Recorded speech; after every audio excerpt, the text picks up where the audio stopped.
I literally am just like eating my words because earlier in the video I'm like, I don't like rom-coms, and this is like the third or fourth one I'm going to talk about. I need to go back to my dark and messy place. It's probably good, Grace. You're in a thriller. Those are the right suspicions to have. And he is not an appropriate person to have a book crush on, but I absolutely have a book crush on Joe Goldberg. Despite her uneasiness and misgivings from Caleb's friends and family, his name's not Caleb. His name's Calvin. Whew. Hi everybody, it's Audrey and welcome back to Chapter and Converse and welcome to what is coming out in April.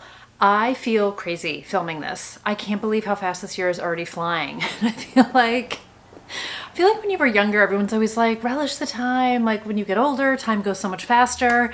And I legit cannot believe we're talking April, but we are. So the upside is that there's a lot of great books to talk about. And I mean, you can't stop time. So if time is going to keep passing us by, we might as well spend it reading a whole bunch of great books. So here we go. What is coming out in April? The first book I want to talk about is The Soulmate by Sally Hepworth. So if you guys saw I have to like flash some memory here. I feel like it was part one of what I read in February to date ourselves a little bit. You would have seen me talk about this book already. So I was gifted this from Book of the Month. It was one of my most anticipated books and I was so jazzed to see it as an early selection for their March box. But all of that to say, I have read a couple of Sally Hepworth books. I absolutely love her writing. I love her characters.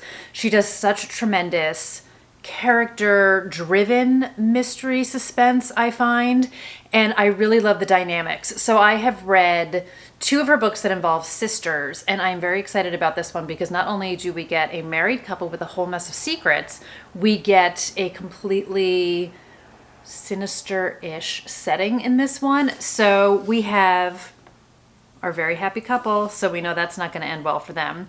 So Gabe and Pippa have their dream home in a sleepy coastal town, and it is a lovely cottage on the edge of a cliff. This is one of those cases where the book cover actually totally perfectly captures the book. So it says their perfect house hides something sinister. The tall cliffs have become a popular spot for people to end their lives. Over the past several months, Gabe comes to their rescue, literally taking them off the ledge, until one day he doesn't. So when Pippa discovers Gabe knew the victim, the questions spiral. Did the victim jump? Was she pushed? And would Gabe, the love of Pippa's life, her soulmate, lie? As the perfect facade of their marriage begins to crack, the deepest and darkest secrets begin to unravel. Because sometimes the most convincing lies are the ones we tell ourselves.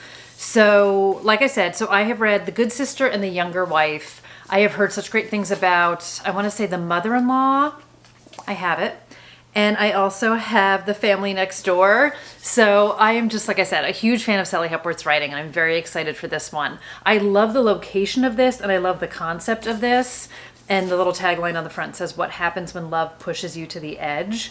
So I'm intrigued, but she is not afraid to go dark and messy, and I'm just really excited for it. So very happy to already have my hands on this one. First book to talk about. Next up is a YA thriller, and this is called Tell Me What Really Happened by Chelsea Sidoti. So anyone who has been around my channel for a bit knows I was a huge fan of the Girl's Guide to Murder series, and I feel like, much like back in the day with Gone Girl, when I was trying to recapture that feeling that that book gave me where it blew me away, I am trying to recapture Good Girl's Guide feeling. And there have been so many YA books that have come out, and there's been some that have been absolutely great that I've loved, and I just keep wanting to read more and more of them. So this one's on my list. So this one says, there are stories about the woods around Salvation Creek, about the people who have gone missing. Now their friend is one of them. So this book is told entirely through first-person police interviews of 4 teens over the course of a few hours. So in some ways, this is reminding me of The Rules of Vanishing by Kate Alice Marshall, which mixes police interviews and transcripts with the plot unfolding in the past. So we sort of get a past and present timeline in that one. That's such a fun book. I need to reread it. So I really enjoy, and again, I feel like Good Girl's Guide did a tremendous job of mixing interviews and podcast, and just the formatting of that book I thought was so unique. So in this one, more of the plot. It says, It was all her idea. They would get away from their parents and spend the weekend camping down by Salvation Creek. The 5 of them would make s'mores, steal kisses, and share secrets. But sometime around midnight, she vanished. Now, the 4 friends who came back are under suspicion, and they each have a very different story to tell about what happened in the woods. The clock is ticking. What are they hiding? Who is lying? Dark truths must come to light if their friend is to be found. So, I don't know. So I will definitely be reading to find out if I can recapture that love, but it just sounds really good. I'm such a fan of these like dual timelines, multiple POVs, trying to tell the story of the same night, and how this like everybody's version maybe is the truth. I'm assuming some of them are lying and keeping secrets and stuff, but how everybody sees the night through their own eyes and everybody's experience is different. So anyway, I'm hooked. It's just all the things I love, and I'll be giving it a read. So the next book I had to do my research when I first saw the author, because I was like, is this who I think it is, or is this just a sheer coincidence? But it is who I think it is. It is the lead singer of the Bangles. It is Susanna Hoffs, and this book is called This Bird Has Flown. So this is a romantic debut novel, and it says part British rom-com, part Jane Eyre, and 100% enjoyable. I'm in. I was a huge Bangles fan back in the day. I still followed Susanna Hoffs when she spun off and did some singles. I still very much listen to the Bangles. I love 80s music. Again, if you guys have like swung around my Instagram for half a minute, you would see I'm a huge fan of 80s music, but I'm just really curious about this. So her debut novel, it says, Jane Start is 33, broke, and recently single. 10 years prior, she had a hit song written by world-famous superstar Jonesy, but Jane hasn't had a breakout since. Now she's living out of 4 garbage bags at her parents' house, reduced to performing to karaoke tracks in Las Vegas. Rock bottom. But when her longtime manager Pippa sends Jane to London to regroup, she's seated next to an intriguing stranger on the flight, the other Tom Hardy, an elegantly handsome Oxford professor of literature. Jane is instantly smitten by Tom and soon truly inspired. But it's not Jane's past alone that haunts her second chance at stardom and at love. Is Tom all that he seems? And can Jane emerge from the shadow of Jonesy's earlier hit and into the light of her own? So it says, in turns deeply sexy, riotously funny, and utterly joyful, The Bird Has Flown explores love, passion, and the ghosts of our past, and offers a glimpse inside the music business that can only come from beloved songwriter Susanna Hoffs. So take me behind the curtain, give me a little bit of romance. I don't know why I get like a Bridget Jones vibe from this. I don't know if it's because I was just talking about Bridget Jones in a different video and I have it on the brain, but I am here for the rock and roll of it. I am here for the romance of it. I am not, you guys know, a huge rom-com reader, but if it's the right book, like a Emily Henry, a Christina Lauren, a Carly Fortune, a Talia Hibbert, I can wrap my head and my mind and my heart around it, and I love it. So again, very optimistic, very excited to see what Susanna Hoffs has done, and I'll let you guys know. Speaking of rom-coms, the next book is Yours Truly by Abby Jimenez. So I read Part of Your World last year, which was my first of her books that I read, and I loved it. And as I said in that Susanna Hoffs one, Abby Jimenez's books totally reminded me of that same Emily Henry, Christina Lauren vibe, really very Emily Henry, where it was such smart banter, such witty characters, there's some weightiness to it, there's some levity and humor to it, and it just is such a great relationship and such a fun time. So in this one, we are following Dr. Brianna Ortiz, and it says her life is seriously flatlining. Her divorce is just about finalized, her brother's running out of time to find a kidney donor, and that promotion she wants, oh, that's probably gonna go to the new man doctor, who is definitely like rubbing her all the wrong ways. And it says, but just when all systems are set to hate, Dr. Jacob Maddox completely flips the game by sending Brianna a letter. And it's a really good letter. Like the kind that proves that Jacob isn't actually Satan. Worse, he might be this fantastically funny and subversively likable guy who's terrible at first impressions. So they are exchanging letters, they are sharing lunch dates, they are sharing the merits of freakishly tiny horses. I'm not sure what that means. There was like a thing about goats in the description of Part of Your World that I was like, I don't understand the goat part, but I'm sure it'll all make sense in the end. And it says, but when Jacob decides to give Brianna the best gift imaginable, a kidney for her brother, she wonders just how she can resist this quietly sexy new doctor, especially when he calls in a favor she can't refuse. We shall see. We shall see. So I am definitely very late to the Abby Jimenez party. I have heard such great things about her. My friend Amanda from the Curly Reader loves her, raves about her, has had a chance to meet her a couple of times, and she was the one who turned me on to Part of Your World. So I'm a huge fan. I am definitely looking forward to more of her books, and then I definitely would also like to get a little bit caught up on some of her backlist. But if you guys are caught up or just looking for something new, just mark your calendar because this one is coming our way. Okay, the next book I have, I'm just like eating my words because earlier in the video I'm like, I don't like rom-coms. And this is like the third or fourth one I'm going to talk about. But this is Happy Place by Emily Henry. So I love her. I love her so much. I have read 2 of her books. I still have people we meet on vacation. And I always do this thing where I'm like, well, I want to save this one because her next book isn't coming out till next year. So I'll read it in between. And again, it's next year. So anyway, I'm not mad that I have something still to catch up on. So Happy Place is about a couple who broke up months ago. They make a pact to pretend to still be together for their annual week-long vacation with their best friends. So again, Emily Henry always writes. The 2 books I've read and love of hers, Book Lovers and Beach Read, writes really great stories with such layered, complex, like nuanced characters who again are smart and funny and vulnerable. And I just love how she writes her characters, and her banter is beyond. And she also does some nice steam. So I'm definitely a fan. So in this one, we have Harriet and Wynne, and they have been the perfect couple since they met in college. They go together like salt and pepper, honey and tea, lobster and rolls. Except now, for reasons they're still not discussing, they don't. They broke up 6 months ago and still haven't told their best friends. And this is how they find themselves sharing the largest bedroom in the main cottage that has been their friend group's yearly getaway for the last decade. Their annual respite from the world, where for one vibrant blue week they leave behind their daily lives, have copious amounts of cheese, wine, and seafood, and soak up all the salty coastal air with the people who understand them most. So this year, Harriet and Wynne are lying through their teeth while trying not to notice how desperately they still want each other. Because the cottage is for sale, and this is the last week they'll all have together in this place. I love this. I love the tradition of this group. They can't stand to break their friends' hearts, and so they'll play their parts. Harriet will be the driven surgical resident who never starts a fight, and Wynne will be the laid-back charmer who never lets the cracks show.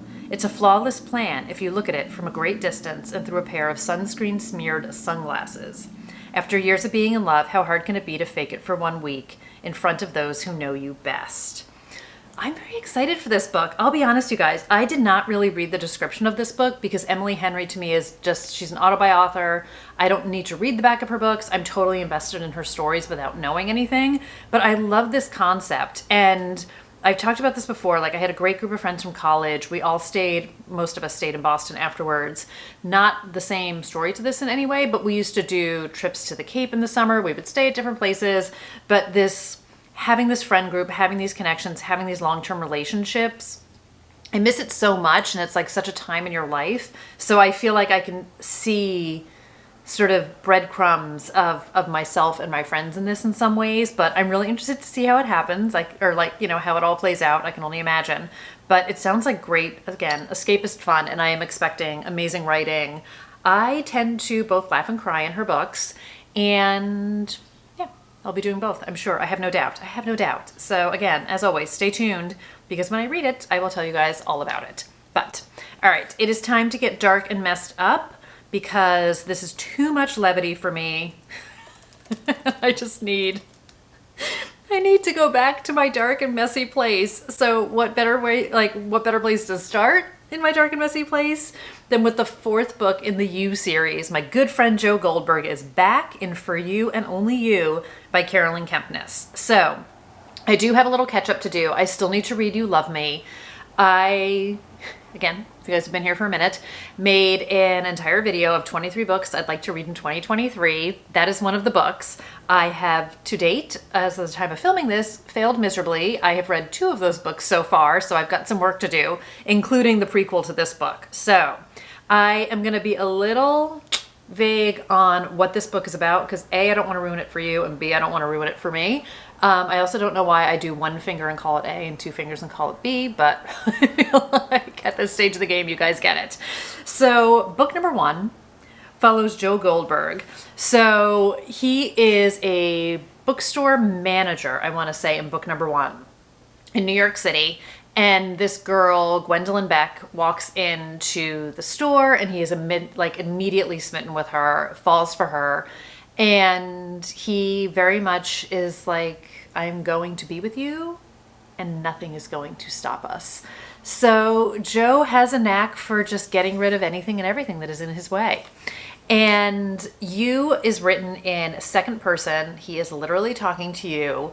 Joe is all the creepy, fear-invoking things about meeting somebody. He will make you shut down your social media. He will make you shut your blinds. He will make you question all sorts of things. He is charming. He is smart.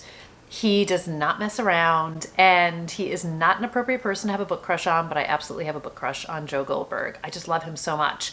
And that was a book that absolutely blew me away. So I talked about this, again, to like rewind a minute, in my book to TV adaptations, like best page to screens. I really enjoyed the season one, The Social Network, the Facebook. I enjoyed the season 1 of You, which was on Lifetime. Now it's on Netflix, and it is somewhat true to the book. It definitely, Penn Badgley does an amazing job capturing Joe Goldberg, and I had great fun with it. So I definitely, like I said, need to catch up. I read book number 2, Hidden Bodies, which does take Joe's story to California, and then I'm not wholly sure what happens next because I don't want to read ahead. But I do know that the TV show after season 2 does, I believe it deviates from the books, but I say this with authority that I don't have because for 1, I haven't read book 3, and for 2, I haven't watched the season. So I need to watch season 3. So anyway, this is coming out for anybody who is interested in more. I think you should pick up this book based on nothing other than my obsession of Joe Goldberg. So it says, love doesn't conquer all. Often it needs a little push. I can't wait to see what Carolyn Kempnes does next. I really enjoy her as a writer. And you want to talk dark and messed up, this is where you go. This is where the dark and messed up people gather and have a good time. So I'll be buying it. The next thriller I have is by Geneva Rose, and this is called You Shouldn't Have Come. So I read One of Us is Dead last year, which is the first of her books that I read, and I really enjoyed it. So I do have A Perfect Marriage, which I really want to / need to read because I hear such amazing things about it. But in the meantime, we have her newest book. So this one is about a woman named Grace Evans, and it says an overworked New Yorker looking for a total escape from her busy life. She books an Airbnb on a ranch in the middle of Wyoming. When she arrives, she's pleasantly surprised to find that the owner is a handsome man by the name of Calvin Wells. But there are things Grace discovers that she's not too pleased about. A lack of cell phone service, a missing woman, and a feeling that something isn't right with this town. It's probably good, Grace. You're in a thriller. Those are the right suspicions to have. Despite her uneasiness and misgivings from Calvin's family and friends, the two grow close and start to fall for one another. However, as her departure date nears, things between them start to change for the worse. Grace grows wary of Calvin as his infatuation for her seems to turn into obsession. Calvin fears that Grace is hiding something from him. Told from dual POVs, You Shouldn't Have Come Here is a thrill ride and a cautionary tale of what can go wrong when you open up your house and your heart to a total stranger. So, this sounds a little Joe Goldbergish. This definitely sounds like these two. I think it's time. I haven't done a read-alike in a while. Maybe this is a little read-alike-y. Different but similar. I don't know. We'll see. I should read it first and let you guys know. So I actually do have an e-arc of this book, and I need to get on it. So I will be doing that. And then the last book I actually have a physical arc of. Hold on a minute. Okay, and we're back. This is The Last Word by Taylor Adams. Talk about screaming when a book comes in the mail. I was so excited for this, so excited for this, and so grateful. This came to me from William Morrow and Tandem Literary, and I am so excited to get into this one. This gives us a writer and reviewer messed up relationship. I feel like this is going to be very easy to relate to in some ways. So like so many people, I read No Exit a couple years ago, completely terrified me. Such a compulsive read, so freaking scary. I will never ever stop at a rest stop ever again. Ever, ever, ever, ever, ever again. And also there are certain tools that I will never pick up or look at the same again. And then I also read Hairpin Bridge when it came out, which was also sort of that quick, compulsive, small cast of characters, very twisty book.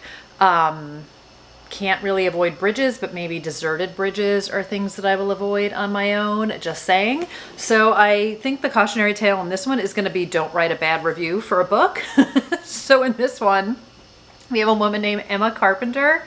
She's living in isolation with her golden retriever, house sitting for an old beachfront home in the rainy Washington coast. Her only human contact is with her enigmatic older neighbor Deke and, via text, the house's owner Jules. So one day, she reads a poorly written but gruesome horror novel by the author H.G. Cain and posts a 1-star review that drags her into an online argument with none other than the author himself. You guys, it is really hard being a book lover and book reviewer, right? Not that I would ever drag someone in a 1-star review. So it says, soon after, disturbing incidents start to occur at night. To Emma, this can't just be a coincidence. It was strange enough for this author to bicker with her online about a lousy review. Could he be stalking her too? As Emma digs into Cain's life and work, she learns he has published 16 other novels, all similarly sadistic tales of stalking and murder. But who is he? How did he find her? And what else is he capable of? I'm so excited to find out. I love the reviewer-writer connection in this one. And I know that there's been chatter over the years about space for readers and space for authors and how reviews are written for other readers, because they are. And don't tag an author in a negative review. That's just rude to them and just rude to everybody. And I love how he's taking this idea about someone who, because I know there have been authors, off the top of my head, I don't know who, but I remember reading stuff over the years about authors who have engaged with reviewers about negative reviews, which also, I feel like, I know I'm not a published author that's not getting reviews online yet, but I am a writer. I am a sensitive, emotional writer. So I can only imagine how it feels to read a negative review and to want to fight back or shoot back or defend yourself. I don't know if I would necessarily stalk somebody, but I'm going to have to read this book to find out if that's actually what this horror writer does. So I'm very excited. Like I said, no exit blew me away. It kept me up late at night, not only because it freaked me out, but also because I didn't want to put the book down. And I have some expectations for what this book is going to do for me. So stay tuned, again, stay tuned for thoughts and feelings. It looks like there's maybe, I don't know if it's email messages or if it's part of a book that are in here. I'm doing one of these, I kind of don't want to ruin stuff, but I'm just flipping through.